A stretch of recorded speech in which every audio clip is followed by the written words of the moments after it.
Ο σκοπός του βίντεο είναι να αναδείξουμε ότι το transformation δεν σημαίνει μόνο απώλεια κιλών, αλλά βελτίωση της φυσικής κατάστασης και ανάπτυξη υγιών συνηθιών που επηρεάζουν ολιστικά κάθε πτυχή της ζωής μας. Έχουμε σήμερα τον Ηρακλή.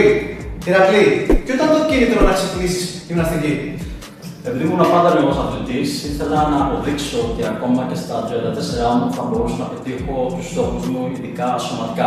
Πώς η φυσική σου κατάσταση έχει επηρεάσει άλλους τομείς της ζωής σου? Η καλύτερη αντιμετώπιση της καθημερινότητας, η καλύτερη ψυχολογική κατάσταση και η νοητική αυτοπεποίθηση.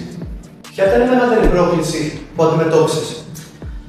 Να βρω την πειθαρχία στο να έρχομαι καθημερινά για προπόνηση, ακόμα και αν μην νιώθω καλά, ακόμα και αν μπορεί να μην θέλω καθόλου να έρχομαι. Αλλά είπα στον εαυτό μου ότι ξέρεις κάτι, όπου πηγαίνεις καθημερινά στη δουλειά, καλό είναι να πηγαίνεις και για προπόνηση. Τι σημαίνει για σένα προσωπική μεταμόρφωση?